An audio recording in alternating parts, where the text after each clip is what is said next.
किससे मिलना है आपको? तुम खैरुद्दीन हो? जी हाँ, मैं खैरुद्दीन हूँ, मगर आप कौन है? मुझे वाजिद अली खान ने भेजा है और तुम्हारे खान के लिए एक जरूरी पैगाम लाया। वाजिद अली खान ने भेजा है आपको? हाँ, फैज अहमद खान को बता दो कि उसकी भतीजी वाजिद अली खान के पास है। अच्छा, राफिया बीवी जिंदा है? हाँ, वाजिद अली खान ने पुराना हिसाब किताब बेबा करने के लिए लड़की को अगवा कर लिया है। अच्छा, राफिया बीबी खैरियत से तो है ना? आज तो वो खैरियत से है, मगर कल का कुछ नहीं कह सकता। क्यों? कल क्या होगा? बहुत कुछ हो सकता है। और हाँ, अपने खान को कह दो कि अपने बेटों को काबू में रखे, वरना इस बार बहुत बुरा हशर होगा उन सबका। मैं उन्हें सारी बात समझा दूंगा, सारी बात। दूसरी बात ये कि 4 दिन के अंदर अंदर गयास अहमद खान अपने आप को पुलिस के हवाले कर दे और पुरानी रकम जो कि 2 करोड़ रुपए बनती है वाजिद अली खान के घर पहुंचा दे। लड़की मिल जाएगी उनको, समझे? जी जी, समझ गया, बिल्कुल समझ गया जी। अगर इन शराइत पर अमल न हुआ तो लड़की जिंदा नहीं बचेगी, समझे?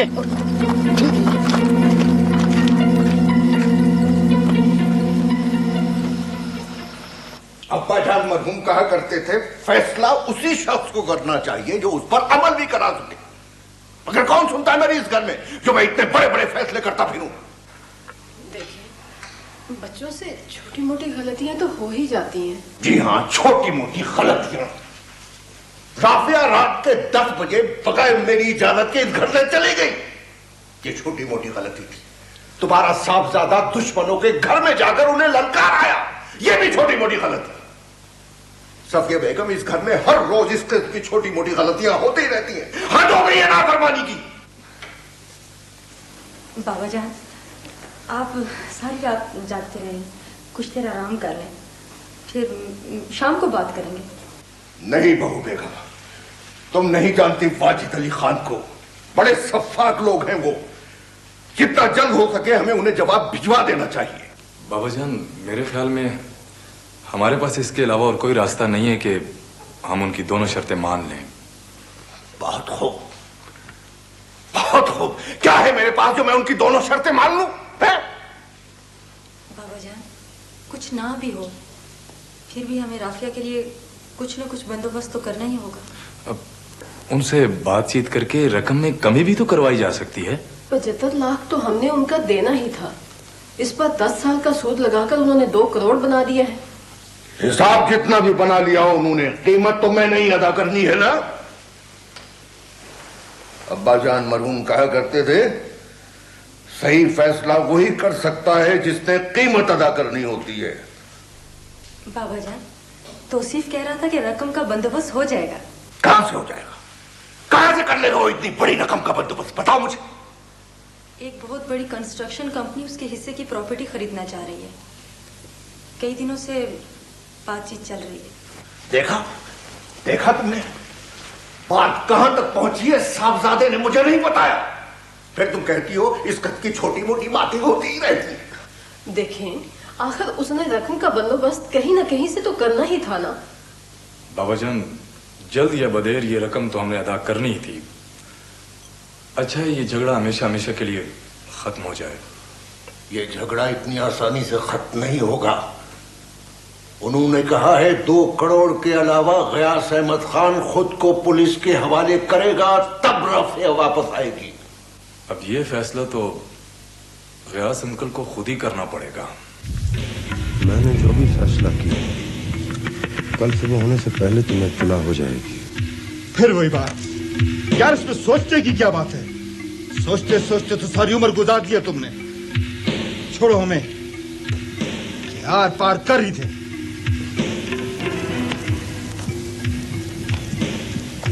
मौसम ऐसा ही होगा, मगर कुछ हिसाब किताब को बंदोबस्त भी तो करना है ना। यार हिसाब किताब तो होता ही रहेगा। वो तो मैं जानता हूँ कि तुम्हारे साथ भाइयों वाला मामला, मगर फिर भी जश्न विश्न के लिए कुछ ना कुछ बंदोबस्त तो करना पड़ेगा ना। हाँ, वो तो करना ही पड़ेगा। बस तो फिर चंद घंटे इंतजार कर लो। उसके बाद जब तुम खुशखबरी लेकर आओगे तो फिर जश्न का आगाज अपने हाथ से करना।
अस्सलाम वालेकुम भाईजान। वालेकुम। मैं तो खुद ही आपकी तरफ आना चाहता था, मगर आपकी नाराजगी के डर से ऐसा न कर सका। मैं भी तुम्हारी तरफ आने का सोच ही रहा था कि तुम्हारा जवाब आ गया। आए अंदर चल के बात करें। हाँ।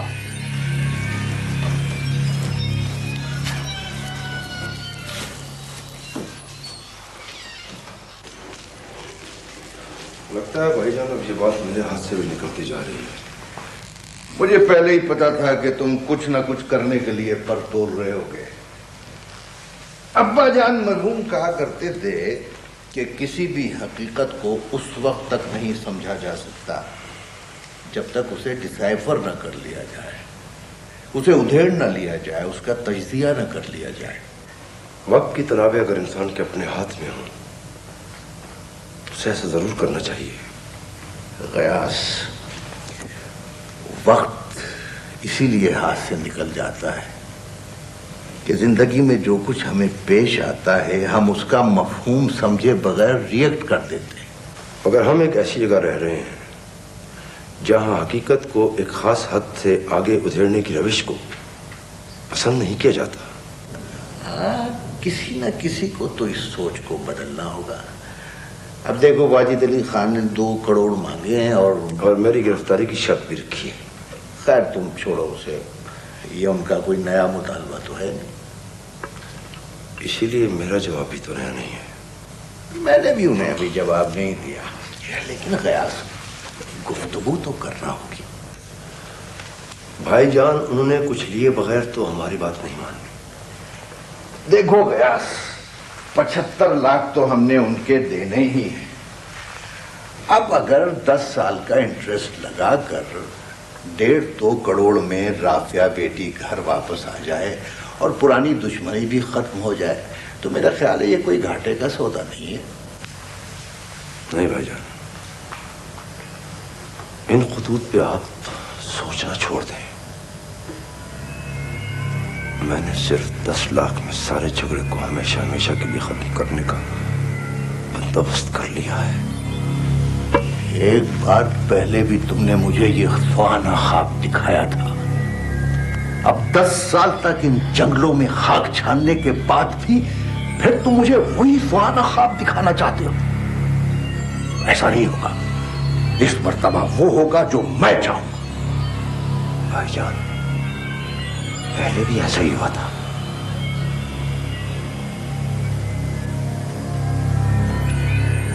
शाहिद अली खान के कत्ल में भी आपकी मर्जी शामिल थी।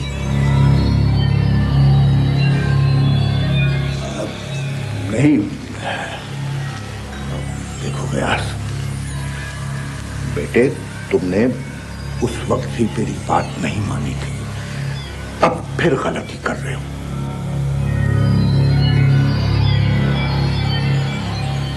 शायद इस हकीकत को उधेड़ने का वक्त भी नहीं आया भाईजान। मैं आपकी बात एक बार फिर मान लेता हूं, मगर परसों शाम तक अगर राफिया अपने घर वापस न पहुंची तो उसके बाद मैं आपके किसी फैसले का पाबंद नहीं रहूंगा।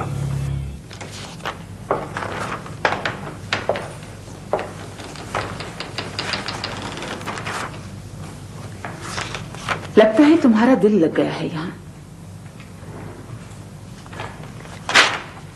ये तन्हाई अब कुछ अजनबी नहीं रही मेरे लिए। शायद चौकीदारों ने कुछ ज्यादा ही सख्ती से अमल किया है मेरे अहकामात पर। ये आज अचानक तुम्हें मुझ पे रहम क्यों आने लगा है? रहम तो उस पर किया जाता है जिस पर जुल्म हो रहा हो। तुम्हारा तो मैं खुद हर तरह से ख्याल रखती हूँ, इतनी दूर से तुम्हें देखने आती हूँ। तुम्हें अगर मेरा इतना ही ख्याल है तो जाने दो मुझे। यहाँ कैद क्यों कर रखा है? तुम्हारी रिहाई अब मेरे नहीं, तुम्हारे बुजुर्गों के इख्तियार में है। वो न जाने क्यों अब तक खामोश बैठे हुए हैं। लगता है उन्हें तुम्हारी रिहाई से कोई दिलचस्पी नहीं, वरना अब तक हमारे पैगाम का कोई ना कोई जवाब तो आ जाना चाहिए था। क्या पैगाम? क्या पैगाम भिजवाया तुमने उन्हें? तुम खुद पूछ सकती हो। देखो लड़की, कोई खैर जरूरी बात नहीं करनी।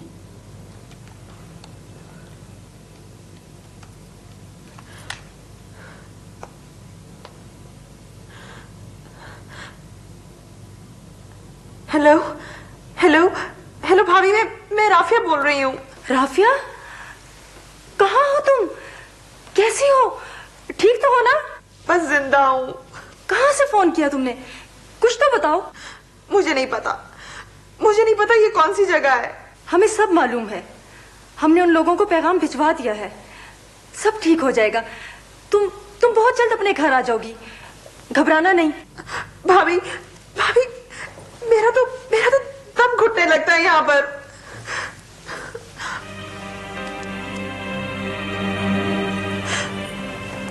मैंने तुम्हें बाहर निकलने से मना तो नहीं किया। चौकीदारों से मैंने कह रखा है कि वो तुम्हें बाहर निकलने दिया करें। खौफ आता है मुझे उनसे। वो सब मेरे खास आदमी हैं, उनसे डरने की कोई जरूरत नहीं। अगर तुम डरती हो तो मैं उनको बाहर भिजवा दूंगी। भिजवा दो इन्हें, खुद भी चली जाओ।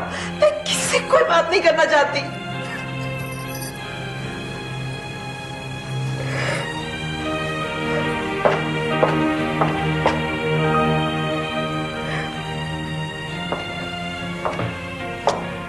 तुमने कहा था कि तुम्हें फूलों से बहुत प्यार है।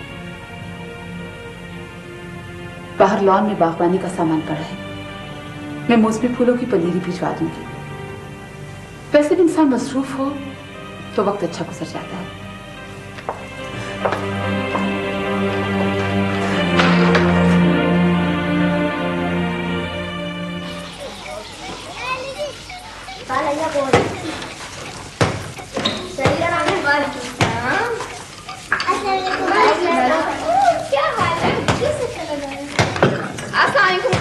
वालेकुम सलाम। बड़ी लंबी उम्र है।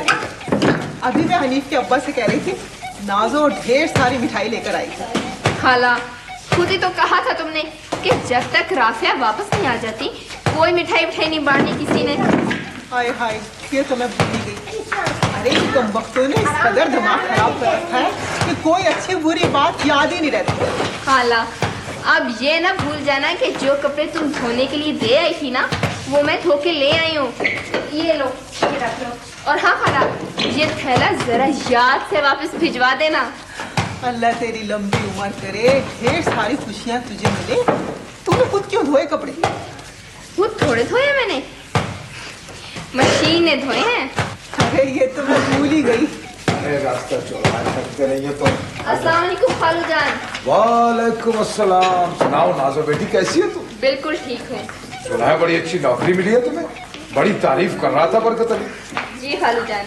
अरे ये तो एक माह की तनख्वाह भी लेकर आ गई, तुझे अब पता चला? अरे तू बताती तो पता चलता ना।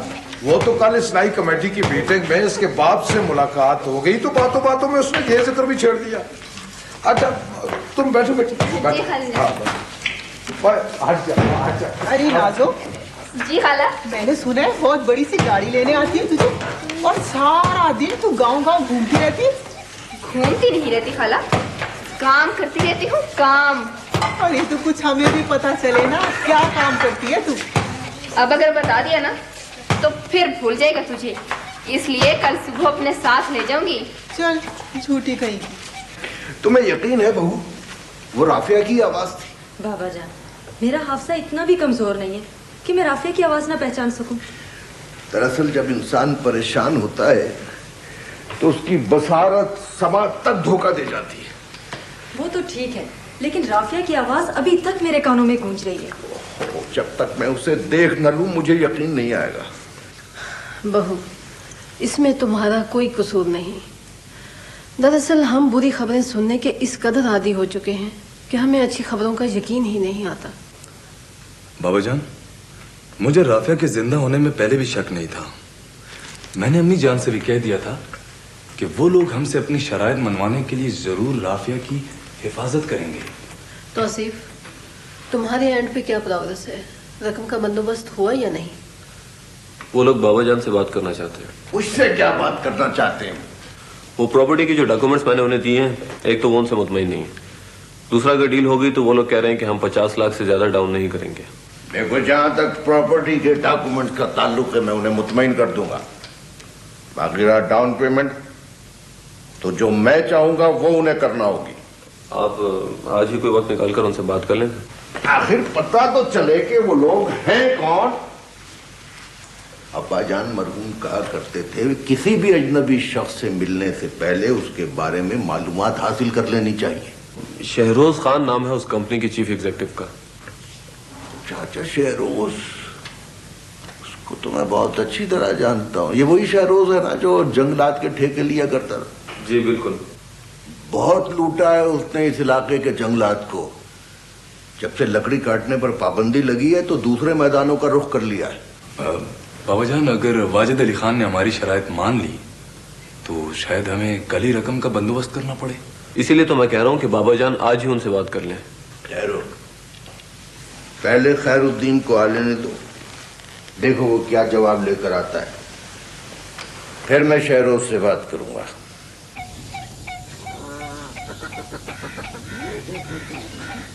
अच्छा, तो तू इनका इलाज भी करती है? खाला, यही तो मेरी ड्यूटी है। वैसे कितना खूबसूरत परिंदा है ये। हाँ खाला, राफिया बाजी की तो जैसे जान थे इन परिंदों में। और पता है खाला, उन्होंने ये जगह बनवाने के लिए दफ्तर वालों को लाखों रुपए दिए हैं। अरे छोड़, ये सब अमीरों के चोचले हैं, वरना इन जंगली जानवरों पर इतनी रकम लुटाने की क्या जरूरत है भला? किताबों में लिखा है कि इनकी हिफाजत और परवरिश करना बहुत जरूरी है। अरे पगली, पालने वाली तो अल्लाह की जात है, और फिर इन मासूमों को पिंजरों में बंद करके आज़ाद दे रहे हैं तेरे दफ्तर वाले। तू नहीं जानती खाला, हमारी लापरवाही की वजह से ये परिंदे और जानवर बिल्कुल खत्म होते जा रहे हैं, और अगर हमने इनकी देखभाल ना की तो ये बिल्कुल खत्म हो जाएंगे। अरे जा रही, हमें इनसे क्या लेना? और फिर गाय भैंस के अलावा ये जंगली जानवर हमारे हैं भी किस काम के? खाला, मैं तुम्हें कैसे समझाऊं कि इंसान, पौधे और जानवर सब एक दूसरे के लिए बहुत जरूरी हैं। लगता है ये पट्टी भी तुझे तेरे दफ्तर वालों ने पढ़ाई होगी। जाओ खाला, मैं तुमसे नहीं बोलती। अरे हमने तो अपने बड़ों से यही सुना है कि अगर परिंदों को कैद करके रखो तो ये बद्दुआएं देते हैं। खाला, तो बचा कुचा आटा और चावल घर की छत पर फेंकती है ना? हाँ, क्यों नहीं, बड़ा सवाब मिलता है। तो बस यूं समझ ले कि हम यहाँ इनकी हिफाजत भी करते हैं और दाना दुनका भी डालते हैं। अच्छा, ये तो बहुत अच्छी बात है। अच्छा नाजो, अब मैं चलूंगी, जरा डेयरी वाली ज़ियारत से जाना। वो किस लिए खाला? अरे राफिया की रिहाई के लिए मन्नत मान रखी है, इसलिए रोजाना हाजिरी जरूरी है। फैज अहमद खान ने कहा है कि वो तमाम मामलात गुफ्तगू के जरिए हल करना चाहते हैं। किसी गुफ्तगू की कोई जरूरत नहीं, उसे कहो कि शराइत पर अमल करे और बस। जी खान जी, आपकी बात दुरुस्त है, लेकिन करोड़ों की लेन देन का मसला है। इसके अलावा दूसरी शर्त पर अमल कराने के लिए भी किसी तरीका कार की जरूरत होगी। आखिर ये सब कैसे होगा? फैज अहमद खान अगर चाहे तो ये सब कुछ दिनों या घंटों की बजाय चंद मिनटों में हो सकता है। बेगम साहिबा, वो खुद भी ये सारा झगड़ा जल्द अज जल्द खत्म करना चाहते हैं। तो फिर उनसे कह दो कि कल सुबह ग़यास अहमद खान खुद को पुलिस के हवाले कर दे। 2 करोड़ रुपया वो हमें यहाँ पहुंचा दे। उनकी बेटी कल शाम से पहले पहले उनके पास पहुंच जाएगी। बेगम साहिबा, वो अपनी भतीजी को अपनी जान से ज्यादा अजीज समझते हैं, लेकिन उन्होंने साफ साफ कह दिया है कि वो आपकी तमाम शराइत नहीं मान सकते। तो फिर ठीक है, उनसे जाकर कह दो कि उनकी बेटी उन्हें कभी वापस नहीं मिलेगी। हमारे जिंदान खानों में एड़ियां रगड़ रगड़ कर मर जाना अगर उसका मुकद्दर है तो इसमें हमारा कोई कसूर नहीं। नहीं, खान जी ऐसा हरगिज नहीं चाहते। वो आपकी शराइत काफी हद तक मानने के लिए तैयार हैं, लेकिन इसके लिए थोड़ी बहुत बातचीत की जरूरत होगी। वो कब और कहां बात करना चाहते हैं? खान जी, अगर आप उनके यहाँ जाना पसंद नहीं करते तो आप खुद ही जगह बता दीजिए। मैं इस किस्म की गुफ्तगू अपने घर के अलावा किसी और जगह करना नहीं चाहता। बिल्कुल ठीक है जी, मैं आपका पैगाम उन तक पहुंचा दूंगा। सुनो जी, उनकी तरफ से बात करने वाला शख्स यहां मेरा मेहमान होगा, समझे? जी बिल्कुल ठीक है जी। लगता है हम एक मर्तबा फिर फैज अहमद खान की जाल में फंस गए हैं।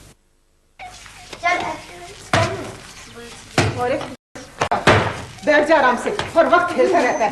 इस गेंद को तो मैं आग लगाऊंगी। बैठ जाओ तुम भी। चलो चलो हटो, उधर बैठो साइड पे जाके। आज के वाले मैंने बच्चों का ही पेट मुश्किल से भरते हैं, ऊपर से तुम्हारे कुत्तों और परिंदों को भी खिलाना पड़ता है।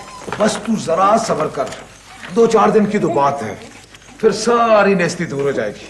क्यों, 2-4 दिन में कोई खजाना हाथ आ जाएगा क्या तेरे? अब हर बात तो नहीं पूछा करते ना, बस तू देखती जा कि होता क्या है। हाँ, होता हुआ था कुछ भी नहीं है। हमारे नसीब में यही 2 टुकड़े लिखे हैं, और मैं तुमसे कल से कह रही हूँ कि आटा खत्म हो गया है, तुम वहाँ के सुनते ही नहीं, कोई परवाह नहीं है तुम्हें। अरे तो हनीफ को खान की पंचक्कियों पे भेज दो, कई गांव वाले वहीं से उधार आटा ला के खा रहे। भेजा था हनीफ को, वो पंचक्की का राका जो है ना, मुनकर हो गया वो। मुनकर हो गया? अच्छा चलो, आज मैं खुद उससे बात करता हूँ, देखता हूँ कैसे नहीं देता वो आटा। तो अगर कोई और काम कर सकता ना, तो हमें ये उधार पर गुजारा ना करना पड़ता। अरे नेक बख्त, तुझे तो पता ही है कि मुझे कुत्ते और परिंदे पालने के अलावा और आता ही क्या है। कौन है भाई? मैं हूं गुलजी। बस देखो, खुदा करे बोलना नहीं है मुझे। यार तुम तो हटो भाई इतने से।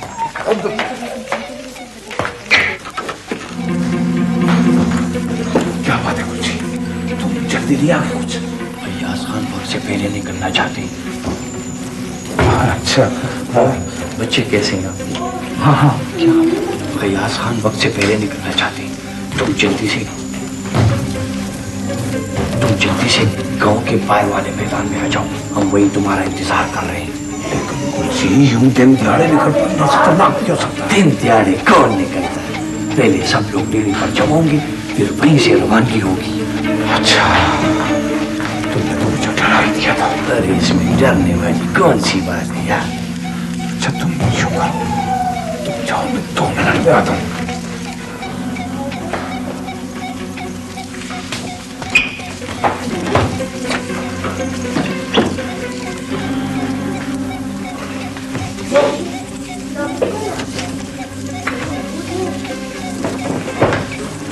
कहाँ जा रहे? वो गयास अहमद खान ने बुलाया, मैं सुबह होने से पहले वापस आ जाऊंगा। देख जाओ, तेरे होते हुए घर में मुश्किल से एक बार चूल्हा जलता है।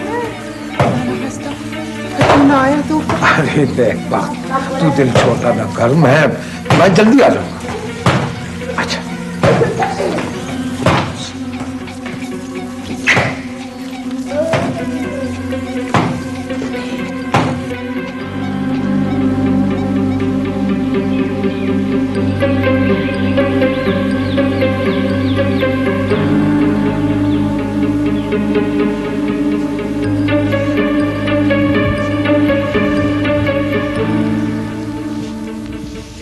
अल्लाह खैर करे, आज बड़े अरसे बाद गामू ने बंदूक उठाई है।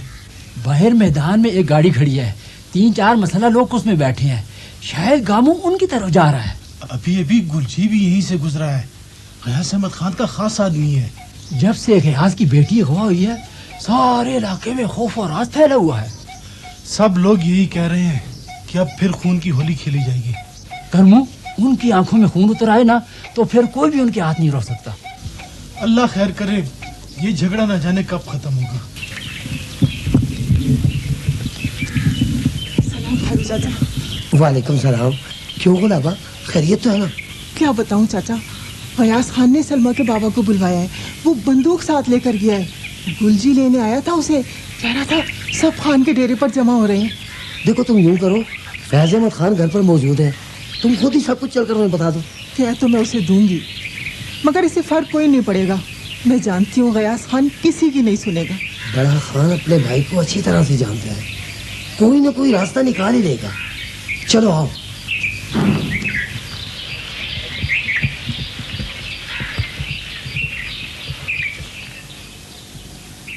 मैंने फैज और वाजिद दोनों से बड़ी तफसील के साथ बात की है। मेरे ख्याल में हमें दरमियानी राह ढूंढनी होगी। आप कोई भी राह ढूंढे, मगर इस बात को नजरअंदाज न करें कि हमारा आदमी कत्ल किया गया है। आप इस बात को भी पेश नजर रखें कि आपने खातून का अगवा किया है, जो किसी भी तरह कत्ल से कम नौयत का जुर्म नहीं है।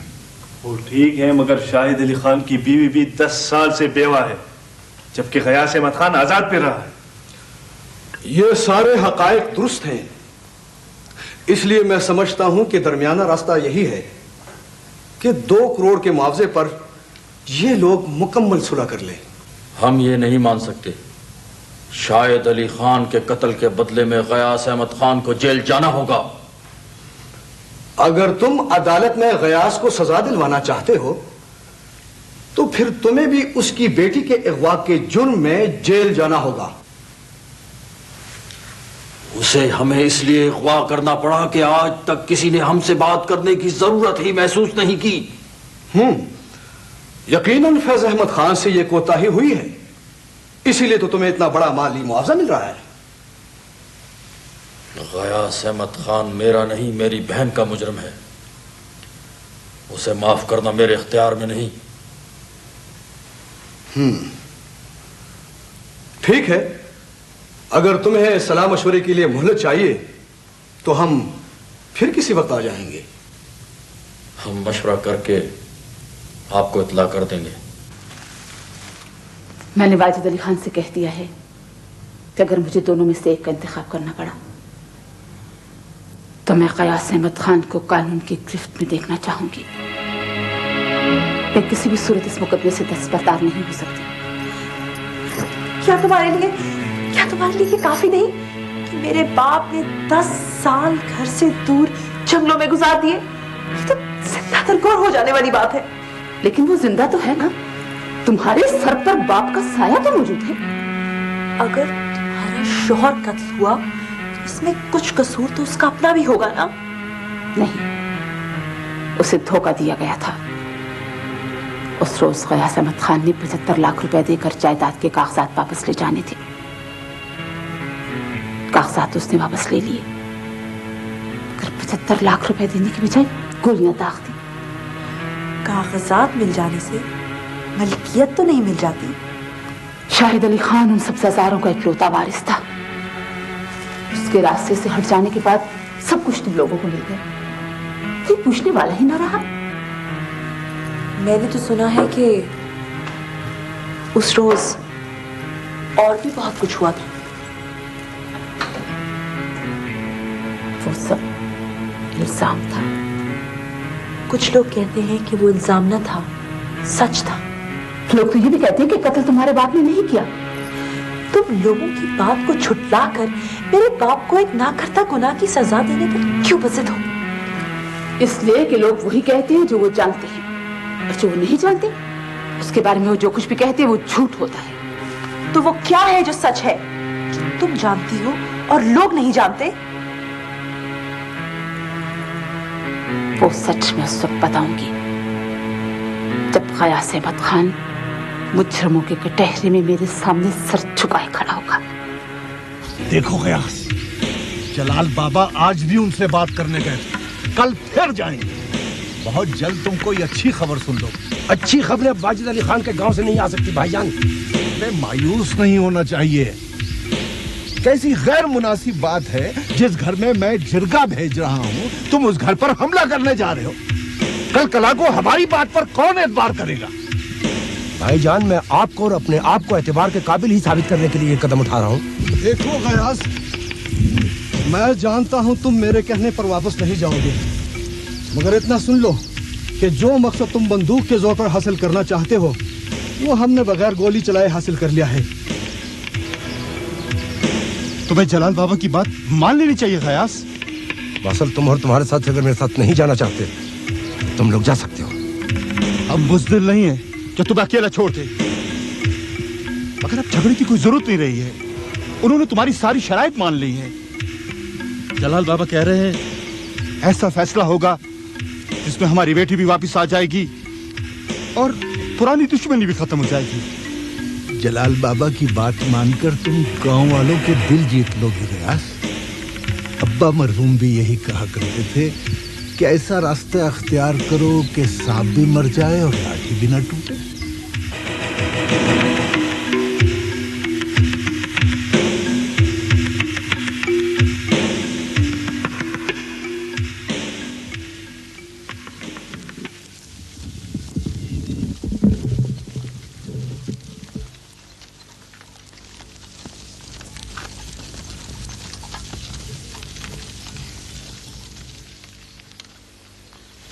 ये नहीं हो सकता। मैंने फैज अहमद खान से बात कर ली है। अगर तुम अपने आप को कानून के हवाले करने पर आमादा हो तो वो भी अपने भाई को गिरफ्तारी के लिए पेश कर देगा। अजीब बात है, आप गयास को सजा दिलवाने की बजाय उल्टा मुझे गिरफ्तार करवाना चाहते हैं। इंसाफ का तकाजा यही है। तुमने भी तो एक संगीन जुर्म किया है। ये कोई जुर्म नहीं। अपना हक हासिल करने के लिए आखिर हमें कुछ ना कुछ तो करना था ना। बदकिस्मती से अपना हक हासिल करने के लिए जो रास्ता तुमने इख्तियार किया वो गलत था। आखिर ये बात कब तक छुपी रहेगी कि तुमने राफिया को अगवा किया है? जो ही ये बात सामने आई तो या तो पुलिस तुम्हें फौरन गिरफ्तार कर लेगी और या फिर तुम्हें भी गयास की तरह बाकी जिंदगी जंगलों में गुजारनी होगी। मैं इस मसले को हल जरूर करना चाहता हूँ, मगर इसका ये मतलब नहीं कि मैं जेल या जंगल से डरता हूँ। आप खैर छोड़ें इस बात को। आप ये बताएं कि वो फैज अहमद खान 2 करोड़ के बारे में क्या कहता है? 1 करोड़ वो तुम्हें राफिया के मिलने पर अदा कर देगा और बाकी की रकम जमीनें बिकने के बाद। हाँ, तो इस बात की क्या गारंटी है कि फैज बाकी की रकम अदा कर देगा? फैज ने आखिर गांव में रहना है या नहीं? तो गोया 2 करोड़ रुपए में उन्हें लड़की भी मिल जाएगी और गयास भी सजा से बच जाएगा। नहीं, हमने फैज से ये बात मनवाई है कि वो कोशिश करे कि गयास अपने आप को पुलिस के हवाले कर दे। अगर वो उसे रजामंद न कर सका तो? उस सूरत में जरगा उससे मुनासिब हर्जाना लेकर आपको दे देगा। सजा से तो वो फिर भी बच जाएगा ना। देखो, तुम अगर ये फैसला नहीं मानते तो बाकी की सारी जिंदगी लड़ते झगड़ते रहोगे। तुम में से कोई भी सुख नहीं पा सकेगा। मुझे मंजूर है।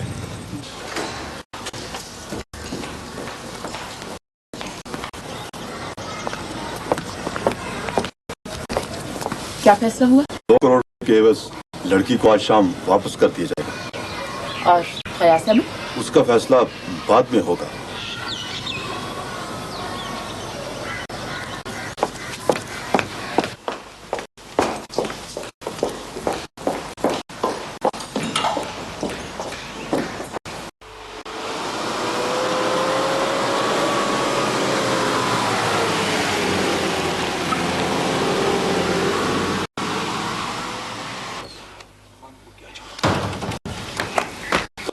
जी, वो आलिया बेगम कहाँ? जगह खत्म होती चली गई। तूने मुझे बताया क्यों नहीं? कुछ कहकर तो नहीं गई? नहीं, कुछ भी नहीं बताया। तुम दोनों के साथ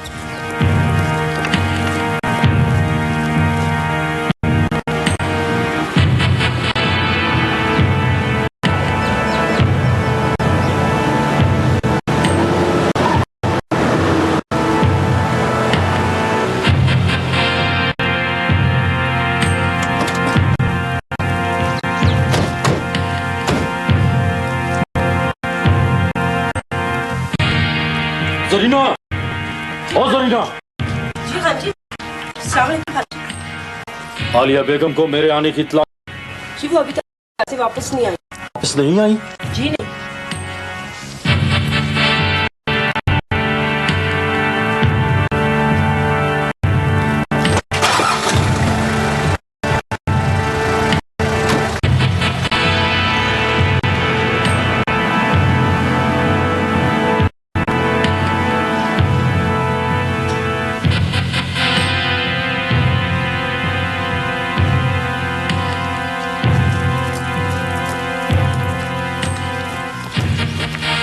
चलो दरवाजा खोलो।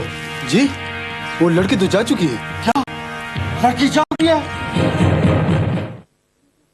हाँ जी, बेगम साहिबा खुद आई थी, मैं क्या कर सकता था? मुराद अली, मैं तुम्हें जिंदा नहीं छोड़ूंगा। हाँ जी, मेरा कोई कसूर नहीं। अगर मुझे गांव वालों ने माफ कर दिया मुराद अली, तो मैं भी तुम्हें माफ कर दूंगा।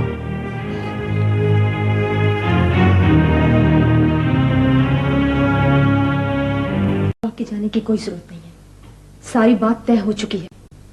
वाजिद अली खान 1 करोड़ रुपया लेकर राफिया को वापस भेज देगा। 1 करोड़ रुपए की रकम कोई मामूली रकम नहीं होती मुनीबा। कितनी मुश्किल से इसका बंदोबस्त हुई है मैं जानता हूँ। लेकिन ये रकम इतनी ज्यादा भी नहीं कि कोई अपनी खतरे में डाल दे। मैं ये रकम वाजिद अली खान की आंखों में आंखें डालकर उसे देना चाहता हूँ। इसे हैंड ओवर करते वक्त अगर हम में से मौजूद ना हुआ तो वो इसे हमारी कमजोरी समझेगा। वही बात हुई ना जो मैं आपसे कह रही थी। आप अपने दुश्मनों पर बर्तरी साबित करने के लिए वहां जाना चाह रहे हैं, लेकिन मैं ऐसा नहीं होने दूंगी। लो भाई दानियार, ये लो।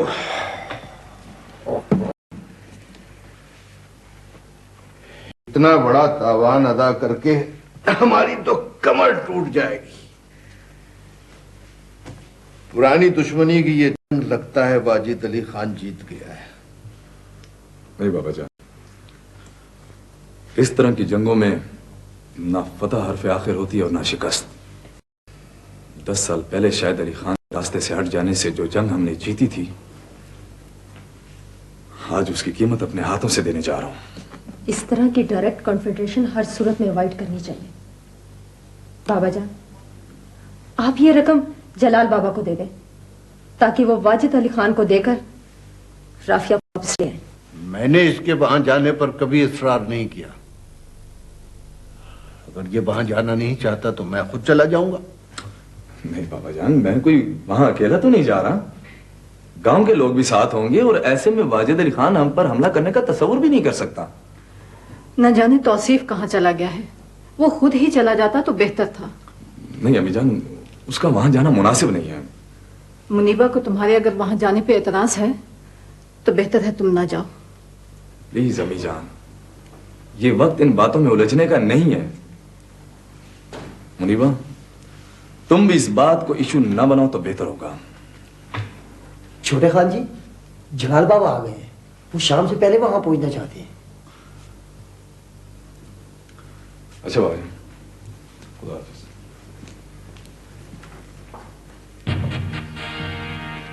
आलिया बेगम, मुझे बताए बगैर तुम्हें लड़की को वहां से नहीं ले जाना चाहिए था। जरूरी तो नहीं कि हर बात तुम्हें बताई। मैं हर बात जानना भी नहीं चाहता, मगर वो काम मैंने अपनी जान पर खेल कर की से किसी दूसरे के हाथ में नहीं जाने दूंगा। लगता है तुम ये बात भूल रहे हो वाजिद अली खान। ये काम तुमने अपने लिए नहीं, मेरे लिए किया है। मैं अब भी जो कुछ करूंगा तुम्हारे लिए करूंगा। तो फिर ठीक है, फयाज अहमद खान की बेटी उस वक्त तक हमारे पास रहेगी जब तक वो खुद को पुलिस के हवाले नहीं कर देता। ऐसा नहीं होगा आलिया। मैंने गांव के लोगों से वादा किया है कि आज शाम से पहले मैं लड़की उन्हें वापस कर दूंगा और उसके बदले गयास अहमद खान खुद को पुलिस के हवाले कर देगा। अब हम में से जो भी इस मायदे की खिलाफ वर्जी करेगा तो उसे उसकी भारी कीमत अदा करना होगी। मुआहदा तुमने मेरी मर्जी के खिलाफ किया वाजिद अली खान, इसलिए मैं खुद को इस मुआहदे का पाबंद नहीं समझती। बहुत खूब, बहुत खूब आलिया बेगम, बहुत खूब। मुझे मालूम न था कि तुम मुझे मेरी कुर्बानियों का ये सिला दोगी। आज से पहले मैंने तुम्हें इतना खौफजदा कभी नहीं देखा। क्या बात है, घबरा रही हो? मैंने सारी जिंदगी इस जंगल में तन्हा गुजारी है आलिया। इतने सांपों ने मुझे डसा है कि अब कोई जहर मुझ पर असर नहीं कर सकता।